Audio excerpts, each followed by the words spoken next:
February. This is the February 22nd meeting of the leadership group. Good morning, everyone.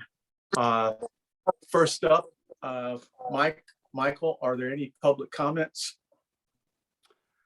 We have a couple of folks that are just starting to filter in. We might need to give it a few seconds. If those joining from the public would like to make a comment, please use the raise hand function in Zoom, and I will ask you to unmute yourself. Mr. Johnston, please go ahead. Thank you. Kate, you have some slides that you could help me with, please? Thanks. Yes, sir. This is an option for power lines on Lake Wheeler Road. Believe it or not, realistic and practical. They're engineered for Iceland's high winds, ice, even earthquakes. So they're pretty soundly engineered and been vetted there. Lower costs than some options and competitive with most. Next slide, please. Are you able to hear well enough? Good. Yes. This is the setting before and after. Next slide, please.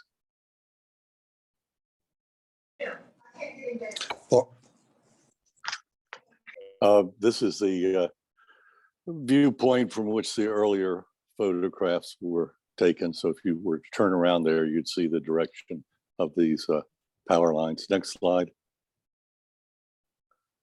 This is one shown walking. Next slide, please. Here's a pair of them.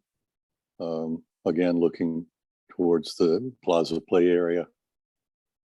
Next slide.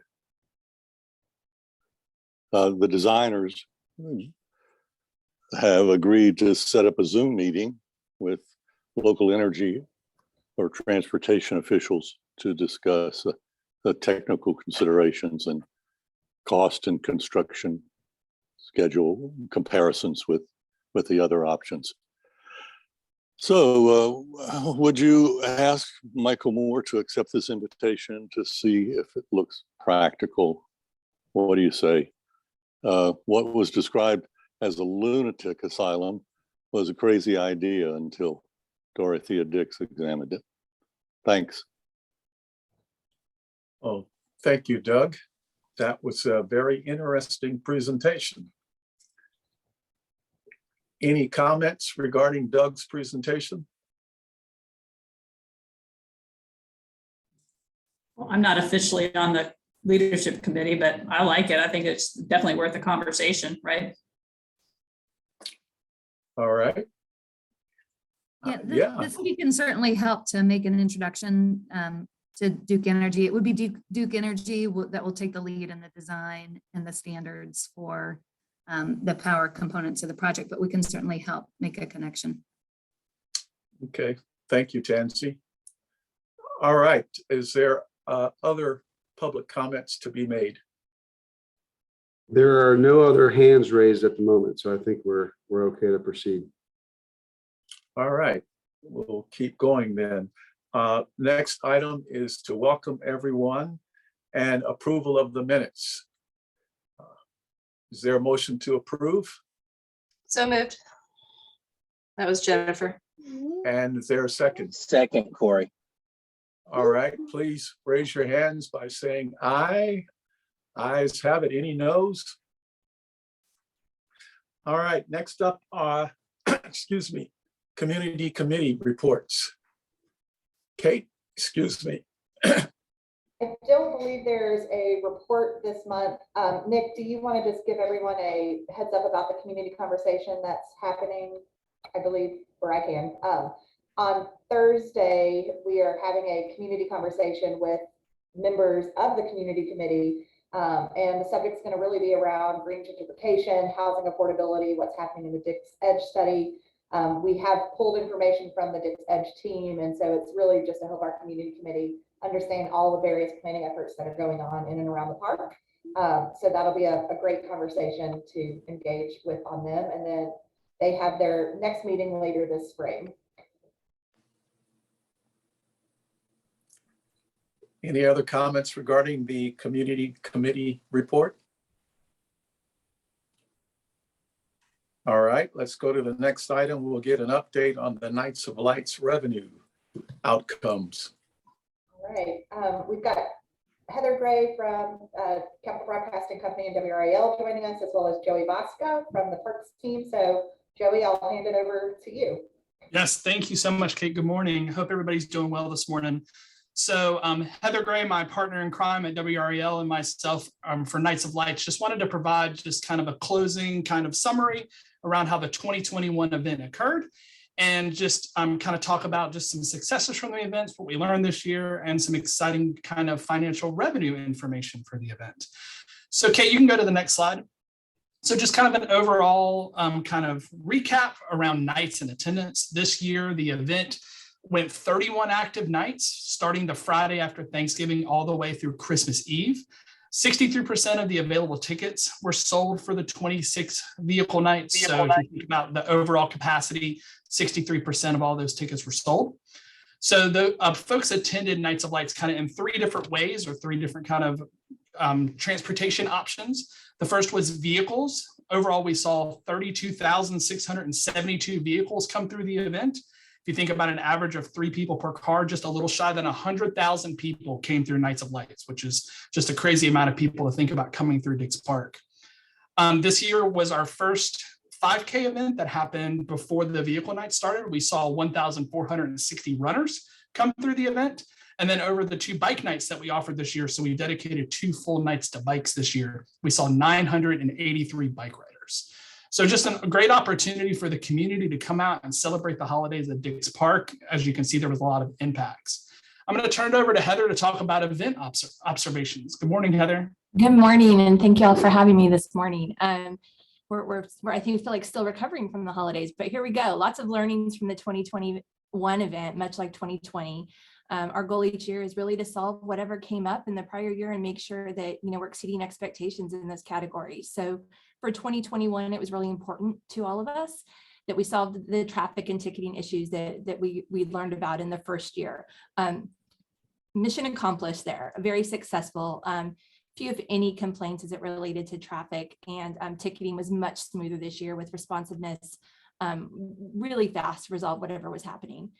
Expenses, staffing, and on-site promotions are really key areas of focus for us as we look ahead to 2022. As we all know and have experienced in our own businesses and lives, expenses last year as it related to things like staffing, generator, fuel, 8 weeks in a row right now that we're in a fuel increase, really impacted and was an increase from prior years. So that's something that we'll pay special attention to and make sure that we have a long planning phase to help manage those in the best way possible. Additionally, we received feedback around just an opportunity to have big showcase light pieces and activations being a focus for future years. We didn't think that COVID would necessarily be a big player in 21. We were wrong. It was, which really limited our ability to think creatively about in-person events as a part of Nights of Lights, but that's something we're considering and have a long brainstorm list around as we are in the planning phase right now. So excited to take what we learned in 21, which was a very different event than 2020, and move forward and keep learning and iterating as we go through the next few years here. Well, keep going, Heather. I'm sorry. No problem. Feel free to interrupt me. So what does that all mean? All right. So event revenue, meaning ticket sales through the ticketing platform, were just over $1 million for the 2021 event. Event expenses, just over $900,000, which obviously means true profit here at about $103,446. Happily, that means that we'll be able to make the full donation to the Dix Park Conservancy per agreement at $100,000.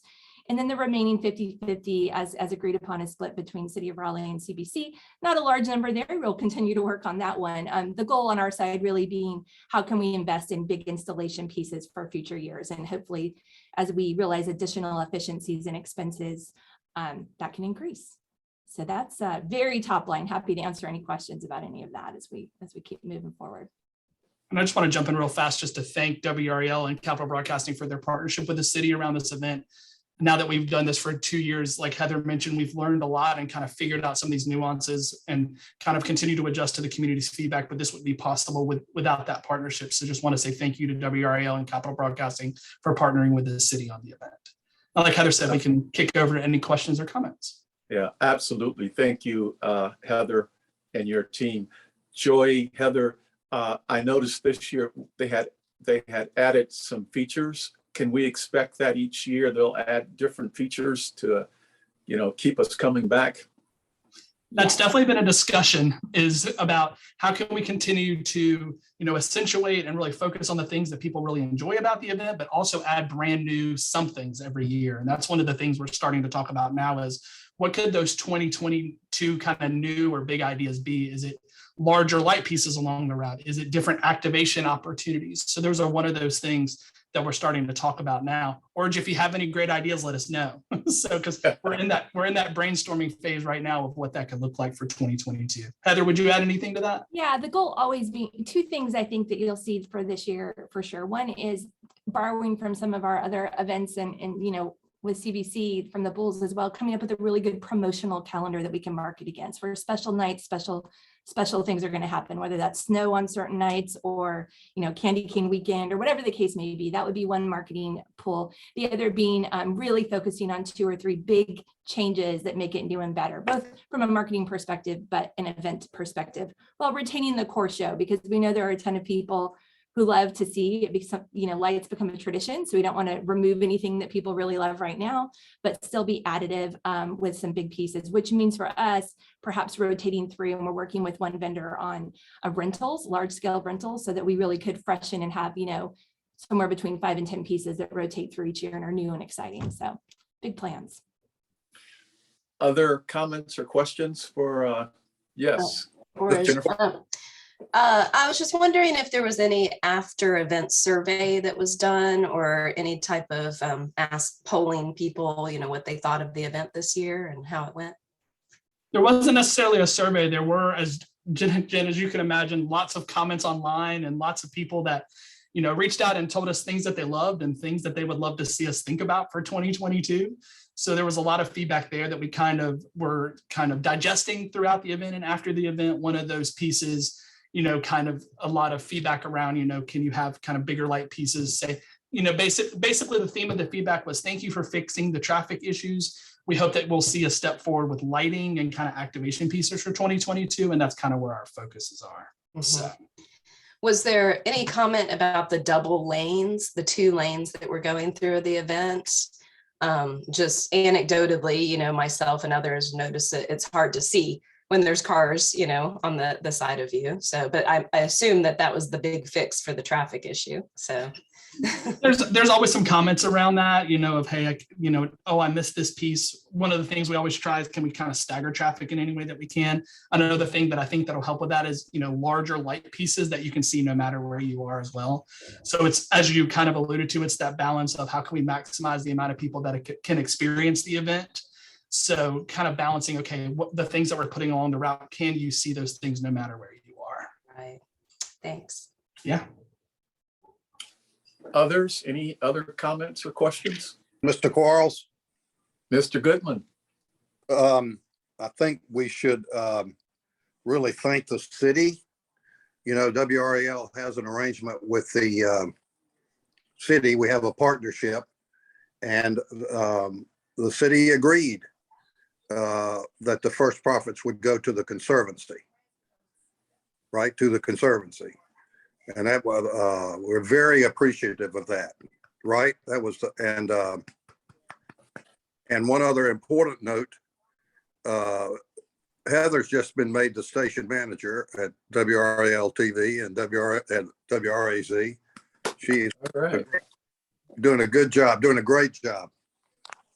See, Heather, something did happen on 2/22/22. There you go. Thank you, Jim. Congratulations. Thanks so much. I appreciate it. And I should have started with that. Thank you so much for the partnership. I'm so excited, being a partner of Dix Park, to see improvements and what happens over there. I'm just happy to be a part of it. And certainly, Joey already said, if anyone has feedback, please send it our way. We're working so hard to just exceed all expectations and improve each and every year.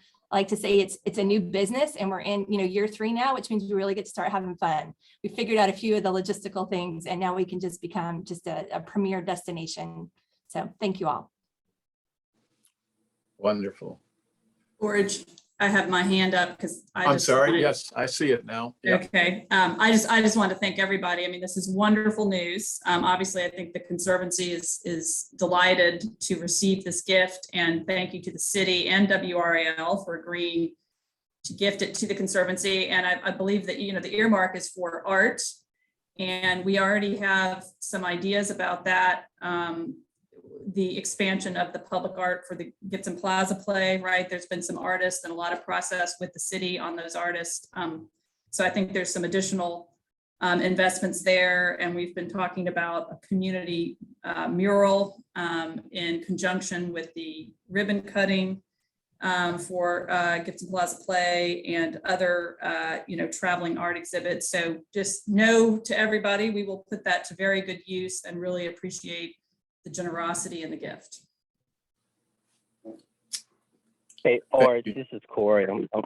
I'm not at my camera. I'm dropping my daughter off, but I just want to thank Capital Broadcasting and city staff definitely for the partnership and all the hard work.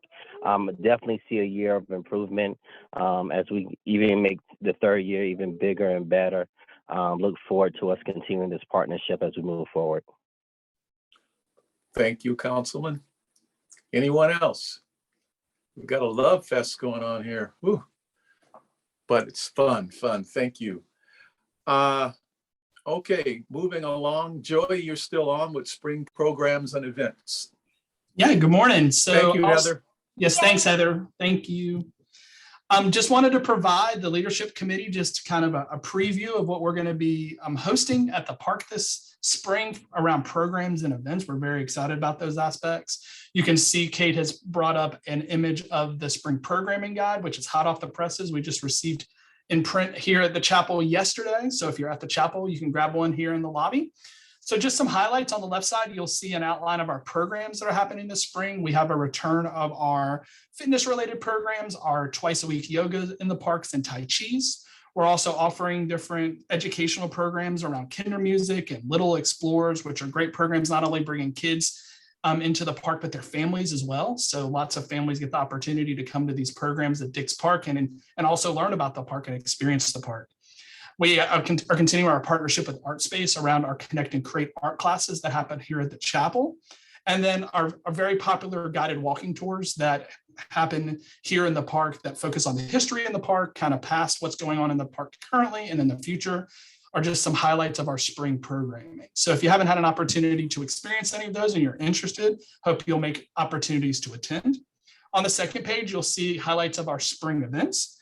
Coming up on March 12th, we have our Wings Community Picnic. This is a reschedule of the event that we had planned in October to kind of open Wings. So we decided we would do something to celebrate the success of the Wings exhibits here at the park.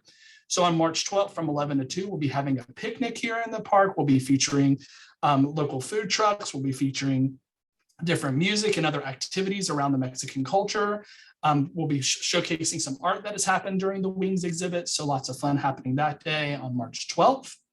On April 9th, we'll be opening the new dog park location through a Yappy Hour event. So we're working on the construction of the new dog park location. So hopefully you'll join us on April 9th. We'll be, like I said, opening the dog park to the public. We'll have music, we'll have some food and beverages and some of those aspects. And then one other popular one to highlight is the Civil War History Hike. This is a partnership between the park and our historic resources team. Many of you know Ernie Dollar. If you haven't seen Ernie in his outfit, his attire when he does his Civil War history hikes, it's definitely something to experience.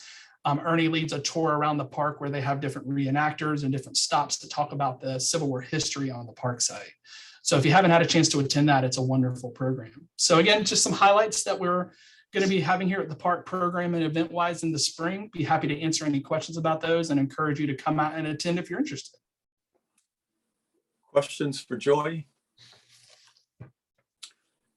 Joy, I told Janet that I was at the park on Sunday and there must have been 200 dogs out there having a good day. Lots of folks enjoying the dog park.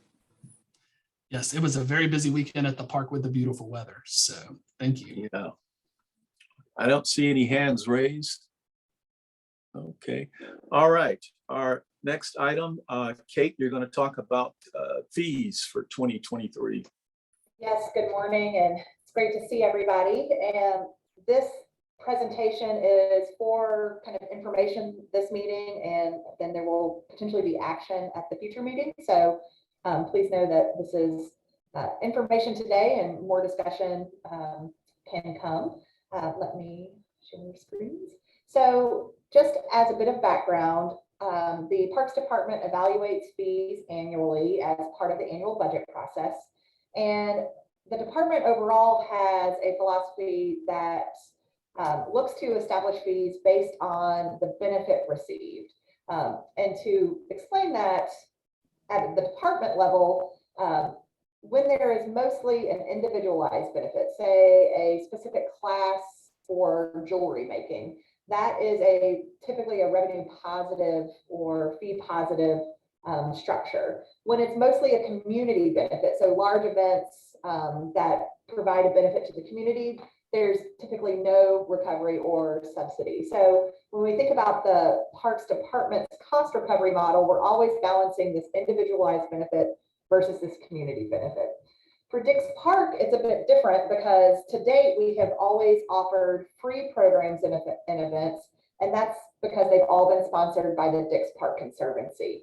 What I think we will need to address as we move forward is this incremental approach towards more of a cost recovery model with ongoing evaluation. We always know we need to balance the increase in fees with maintaining affordability and maintaining the park for everyone. But as we move into more programs and events, more spaces opened, more facilities open, thinking about that incremental approach towards a cost recovery system, I think is something that we're all going to need to discuss as the project matures. In addition to the fees, it's, I think, important to note that with the Gibson Play Plaza coming online, we will develop an operational model for that. And the work that we're about to initiate with the Development Finance Initiative at UNC Chapel Hill is going to help us really think holistically about the long-term financial model that supports the park. And fees are going to be a part of that discussion. So where we are today is we have, over the course of the park's history, we have incrementally taken a look at fees starting in FY19.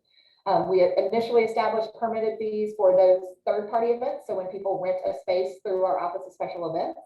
We then last year established fees for smaller event rentals, say there wanted to be a small wedding or birthday party. And then this past fiscal year, we established fees for the chapel event, the chapel center. So I think it's important to understand where these fees go and what they really support. So the permitted fees, the fees that are collected for third-party rentals, go into the general fund that supports the city. The outdoor fees, the small event rentals, like the birthday parties, go into a revolving fund that we use to support part-time staff. And then the chapel fees also go into a revolving fund. I think when we think about that money that is going into the general fund, it's always important to not only think about the revenue side of things, but the expense side of things. Dix Park is successful because we pull resources from across the city to support the work we're doing. So yes, we have dedicated staff to Dix Park, and my team, we work directly on Dix Park, but beyond those staff, we pull staff from all other parks departments or all other parks divisions, including special events, construction. They're right out there building a dog park parking lot for us right now, and other divisions, including resources and the recreation group. In addition to the parks department, there are so many other departments within the city that support the creation of Dix Park. So I think when we talk about fees, I always just want to make sure that people understand, yeah, the fees are providing some benefit to the park, but the expense side is always important to note. And the services that we draw as an entity to make this park successful come from across the city, not just within the parks department. Specifically, what we're proposing is that the fees from both the chapel and the small event rental go to support part-time staff directly supporting those operations. So we know that chapel rentals are going to continue to increase over time. We're going to need part-time staff to support those. Could these fees help supplement that part-time salary? In addition, I think it's interesting for everyone to understand we have our own marketing function with Dix Park. So the rest of the system is supported by centralized marketing and communications. We have our own internal marketing team with costs and expenses. So some of the fees will also go to support the Dix Park marketing efforts. So that's how we are anticipating using the revenue from these fees. And just to give everyone a sense of this, here are the FY22 rental and revenue permitted events. So this is the money that goes back to the general fund. It's important to note that the largest fee in this category is Dreamville. And since it hits in the spring, we have estimated revenue, not recognized revenue yet. The small and permitted events, you can see we generated about $41,000 of revenue in FY21. This is for groups and individuals renting our small spaces, our picnic shelters. And then that money is going into a revolving fund that directly pays for part-time staff that help support those operations. What we are considering for this next fiscal year is an incremental increase in fees. So we modeled 3 scenarios. What would a 10% increase look like? What would a 12% increase look like? What would a 15%? And I think what you'll see is a nominal impact. So if a family were renting the Oak Room for a birthday party, they currently pay $24 an hour to rent that picnic area. If we increase it by 10%, it increases to $26 an hour. So a kind of nominal increase. But if we look at our larger rentals, so for example, say we have a corporation or a for-profit entity that wants to rent the chapel for a weekday retreat. Currently, they rent at $225 an hour, and that would increase to $248 an hour under this 10% increase. And then you see how it plays out across the different scenarios at 10, 12, and 15%. So in addition to the percent increase, we are also going to bring on 2 new venues. The first venue is due to the relocation of the dog park to Williamsfield. So we're losing kind of one of our big flat areas that we rent out. But in working with DHHS, we've identified the Big Field Annex, which is right across the street from the Big Field, as another venue that we could rent for small outdoor events. And then the Oak Lawn, which is directly across the street or directly adjacent to the Graham Building, we've had a lot of people interested in that space for weddings because it has great views of downtown. So we want to bring both of those venues onto the fee calendar. In addition, we've been giving a lot of thought to events like Dreamville that have a park-wide impact. So today, Dreamville pays a per day fee to rent the Big Field. We haven't yet established this idea that if there is a park-wide impact, the entire park closes down for 1 or 2 days. That's much more than just the fee associated with the rental of the Big Field. So we are proposing that there is a new fee for those events that have a significant park-wide impact where no other public events can occur and no other public can enter the park on those days. And we looked at a number of case examples across the US and compared with several other urban parks. And what we're proposing is a $10,000 per day park-wide impact fee. That's actually a really small number compared to our comparison cities. And it's really because we don't have any infrastructure at the Big Field. So most of these other venues have power or water or something else that are supporting these large scale events. We don't have that. So the recommendation from staff is to look at a 10% increase in fees across all venues, the addition of these new venues to the fee schedule, the addition of this park-wide impact, and the asterisk here is that would be negotiated on a case-by-case basis. So we would talk to those folks interested that would have a park-wide impact and negotiate that fee.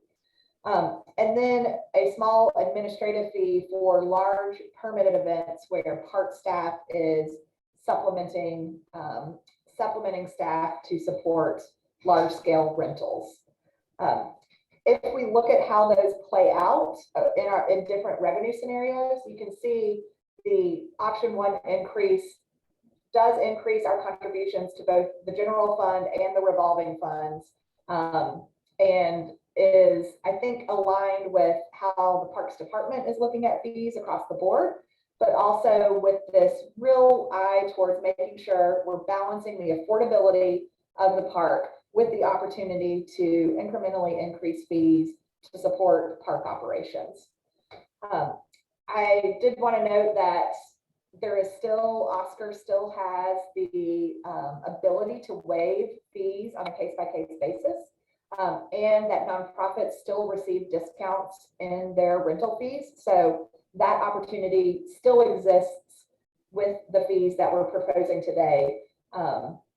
So that's a lot of discussion or a lot of presentation on a very specific topic. And so I'll stop sharing and open up the conversation for questions.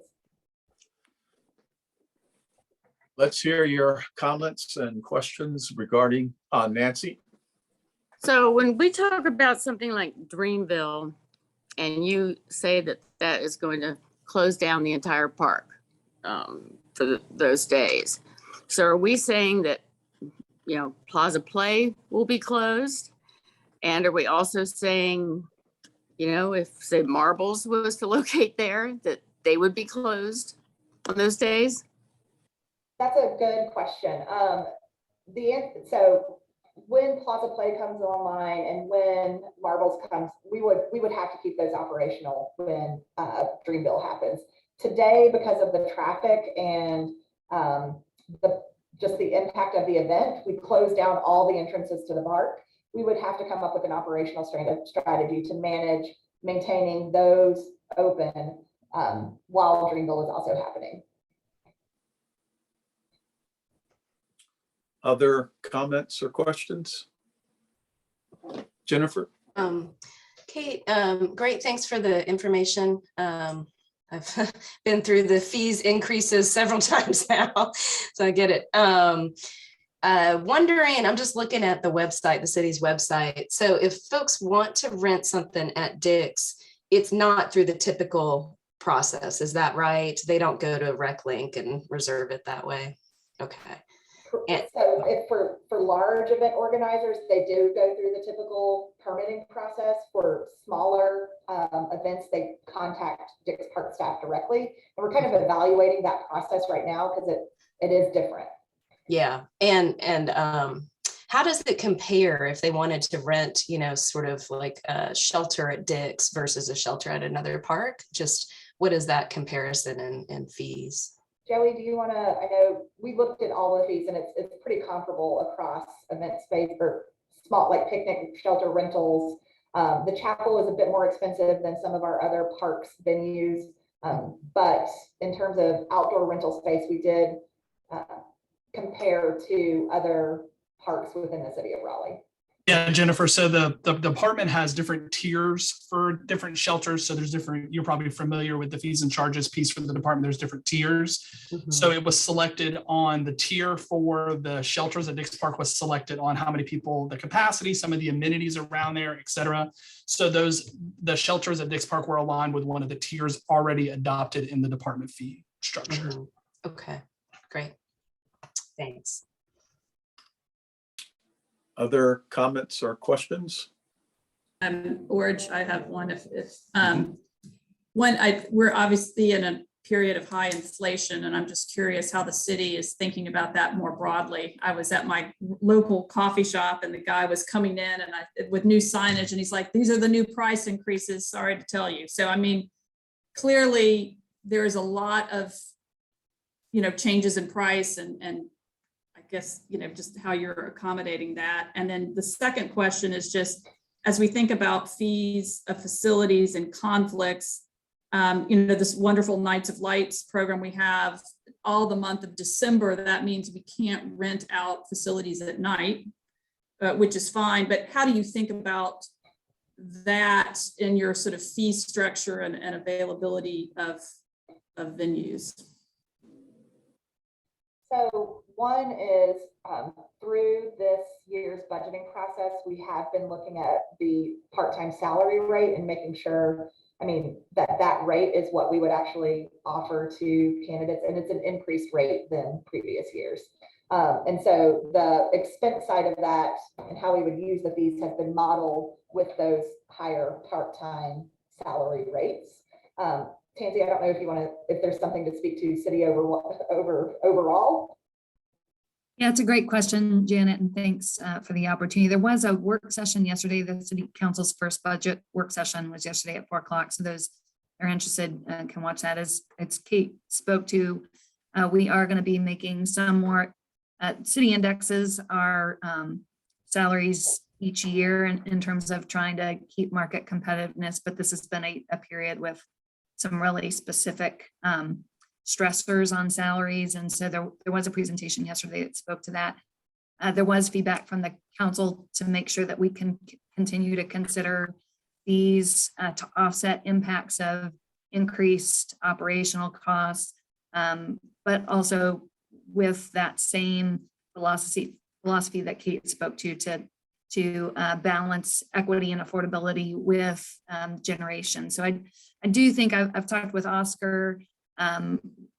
Kate made mention to a parks philosophy document that I think now is more than 5 years old. So I think we are approaching time in the Parks Department to take a step back and reconsider kind of the more comprehensive approach to fees, ensuring again appropriate cost recovery, but also thinking about affordability and equity. So I think, and that's generally, we don't have a lot of parks is one of the most significant fee generating pieces outside of our development activities, which are much more aggressive in their cost recovery, because again, they don't have that community, as much of that community benefit piece that our parks. So Janet, was that helpful? But I think that will be a significant part of the budget discussion. I think the council is interested in understanding to what degree our fees are offsetting some of our cost drivers. So I know Councilmember Branch is here on the meeting too, and can represent that if I have in any way misrepresented the council feedback we got yesterday. No, I mean, council is very, is paying a lot of attention to fees and the fee structure. We're trying to make sure that we're able to recover our costs and move things forward, but at the same time, ensure that everyone has an opportunity to enjoy the public, venues and locations. One of the things that I definitely will be looking for, and I was going to wait until the end, but I put it out there now, is that asking for a work session for council to be updated, not just on fees, but everything else that's going on. Because I'm on these calls, I know the mayor's on these calls, but we just need to make sure the entire council is aware of everything that's going on too, because I'm sure many of you called them and asked them questions. So I'll be working with staff to have a work session so that all of council is aware of the many moving parts that are taking place as we move forward. And then Corey, just to clarify, you mean a work session about Dix Park, not about park fees in general? Correct. It's about Dix Park overall. The parks fees they've already have that program and scheduled to come before us, but this work session will be about all of Dix as well. So we'll probably wind up getting 2 sessions in a sense. One will be on fees and the other one will be all of the activities and everything that's taking place with Dix. Kate, so that I may have missed it, but the fees that you're recommending, not only for Dix, but for all the other parks also? No, just for Dix. Okay. Yeah, so this entity has as part of kind of your responsibilities, you make proposals on the Dix Park fees that then go to council. So that is, whereas Jen and PRGAB deal with the fees for the rest of the system. So it's two parallel tracks. This leadership committee deals with Dix Park fees and then goes to council. And then PRGAB deals with the system fees that then goes to council.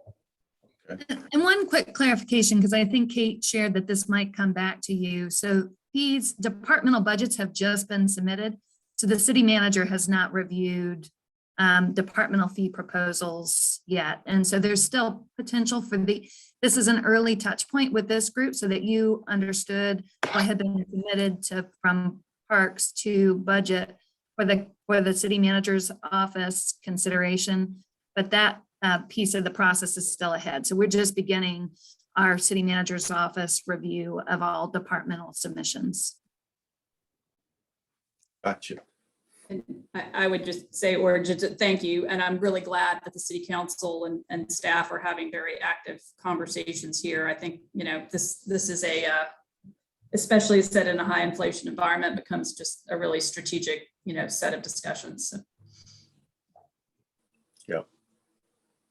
Any other comments or questions? And just to answer your second part of the question, Janet, around rental venues, especially during large scale events like Nights of Lights, we were very cautious this past year because of the traffic issues from the previous year, not to like schedule the chapel for anything. I think what we've discovered, and Joey, please feel free to correct me if you disagree, we did have a couple events that were at the chapel during Nights of Lights.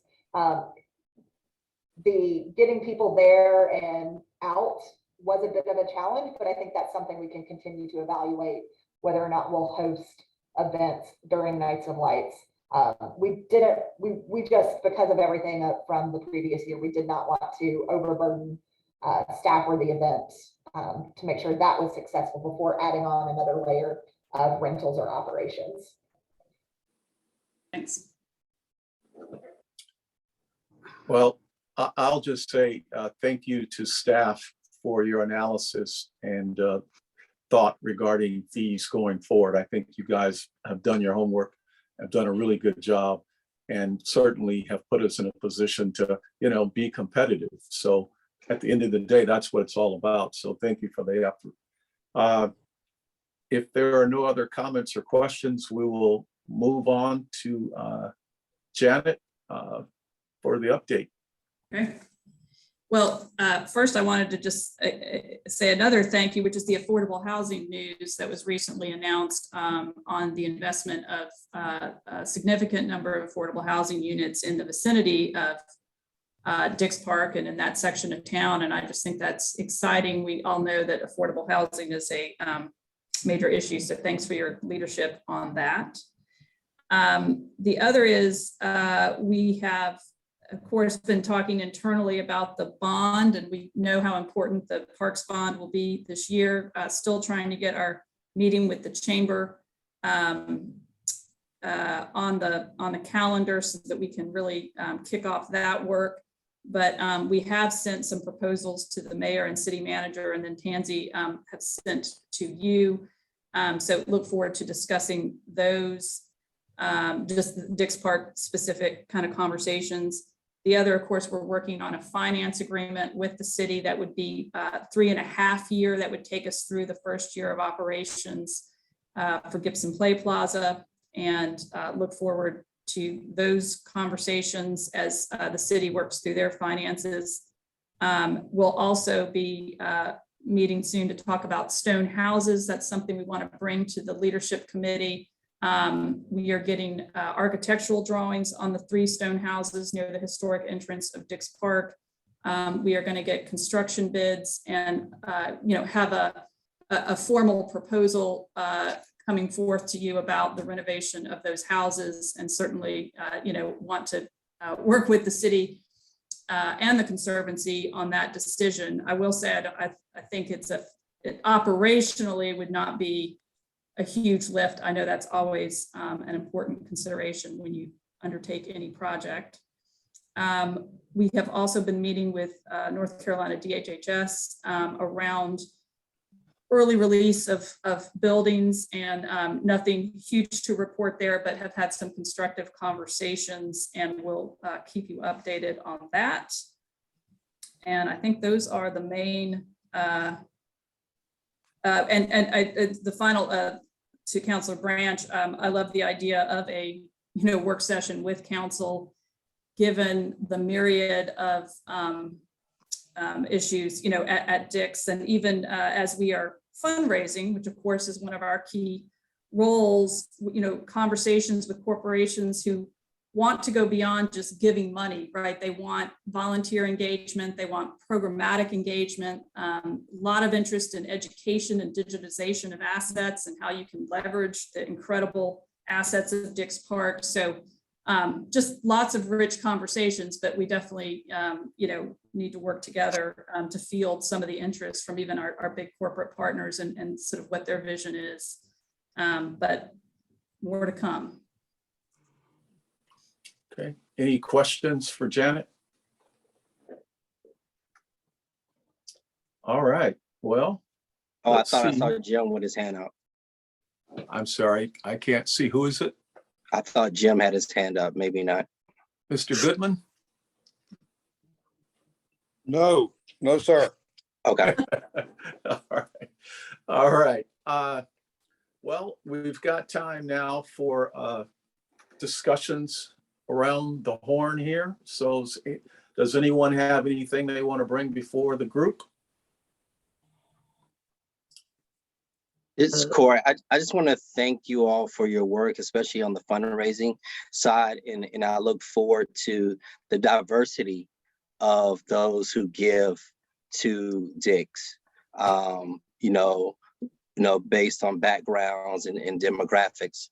I know you're working hard on that. So I just want to mention that and thank you for your work there. Thank you. We appreciate that very much. Alicia? Good morning.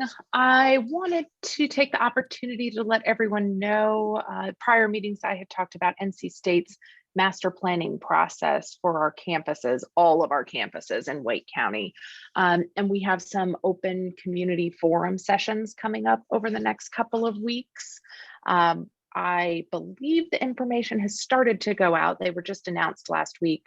But I will drop a link here as well in case anyone's interested in checking out that website. There are 3. One is in person this week in Tally, and then there are 2 via Zoom next week, one in the evening and one in the afternoon. So welcome anyone who's interested in talking about NC State's campuses, boundaries, edges, the observations that have been,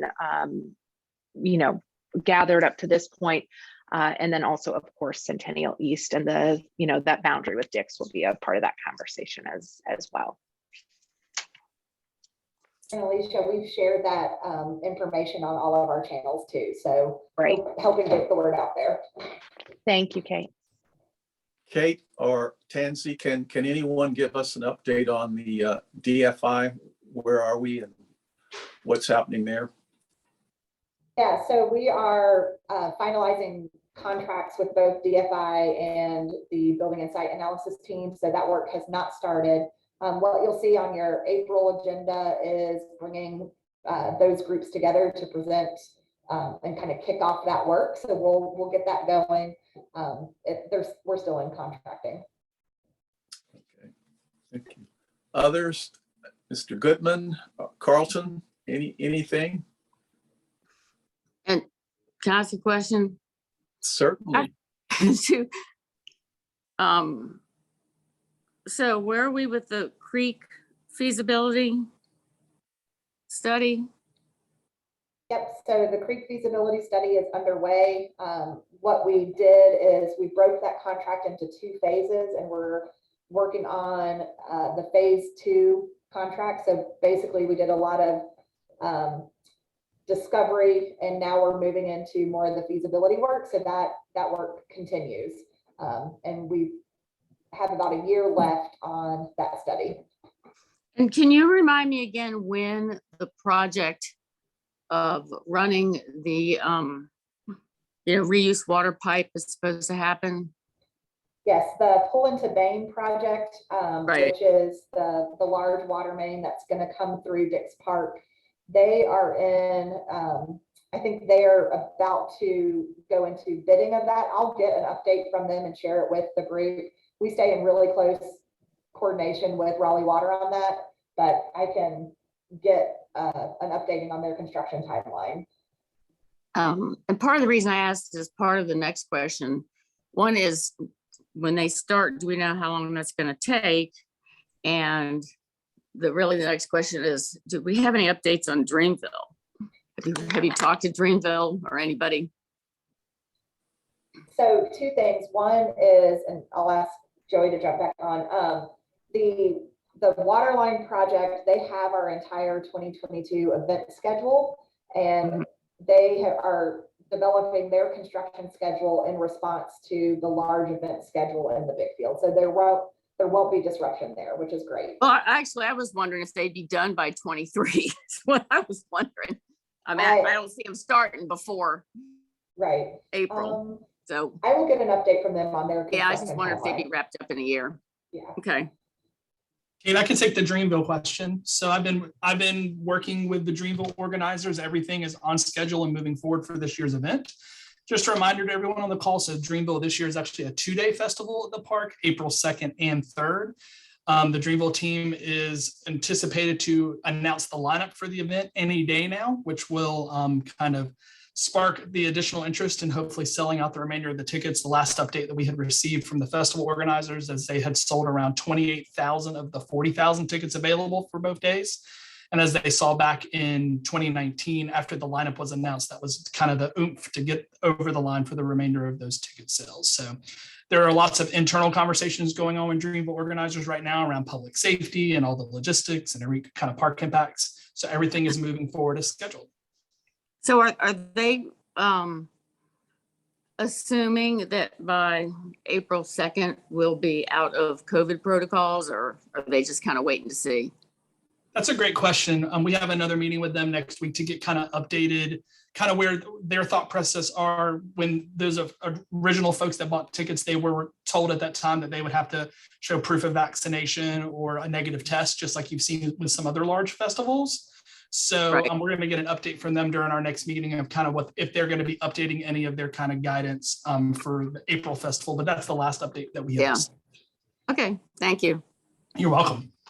And Nancy, I just looked, the pull-in to Bain is supposed to start construction this October and be complete April 2024, but they build it in sections. And so, and remember, it's going from the Bain plant through those neighborhoods up to Pullman. So the time that they actually impact the park will be a much narrower window. It'll probably be April 2023. Nope. No, I'm just kidding. Nope and nope. Not December and not April. Stephen, okay, Oscar, anything on your mind?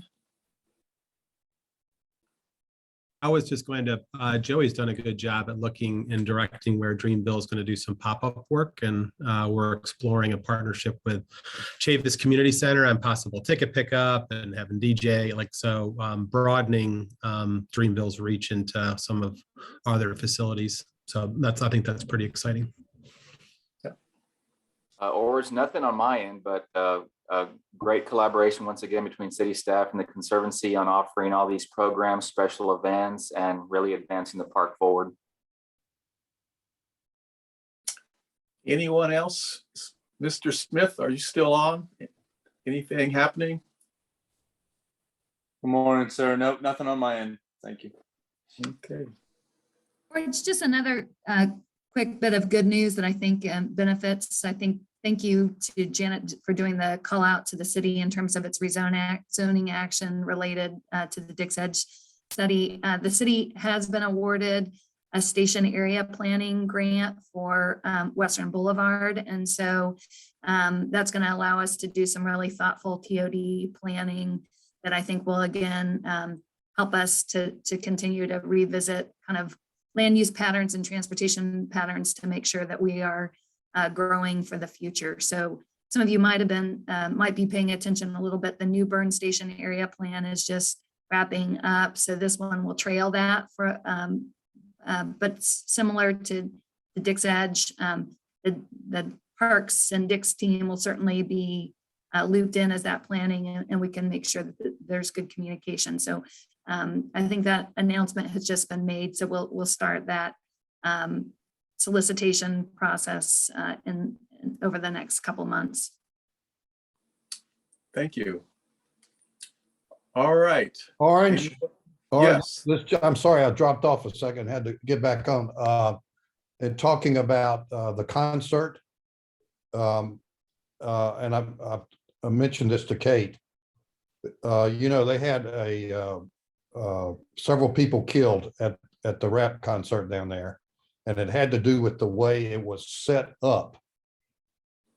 Right, and I don't think we can be too careful about the stage and how far back from the stage and all that kind of stuff. That was a pretty rough deal in Houston, and so I just wanted to mention that. Right? Yeah. Get some really good concert security people who know what's cooking. Hey, Mr. Goodman, I know our staff is working diligently on that. I've actually had a conversation with some of our RPD. They're aware of that and looking at lessons learned. I know there's EMS that's going to be on site as well. So they are learning from that event and moving forward. Yeah, I can add to that as well. I've had the opportunity. The festival has brought on a whole new security team and has had a lot of thoughtful conversation. I've been a part of some public safety conversations around the festival. So I can tell you, and having the opportunity to listen to those conversations and ask questions, there's been a lot of thought and a lot of really planning taking place there to do everything in the power to make sure that there's a very safe event. So I can tell that there's a lot of due diligence work happening between those partners for Dreamville. Well, if needed, we'll get the Conservancy out there to help with security. Yeah. All right. Anything else from anyone else? I just want to know if Jim wants neon orange or yellow or green for his vest. I'll be there. I'll be there. All right, folks, this has been a good meeting. Thank you for the update. Thank you, City, for everything you're doing. We appreciate it all. And we appreciate our partners also. We are adjourned. Have a good day.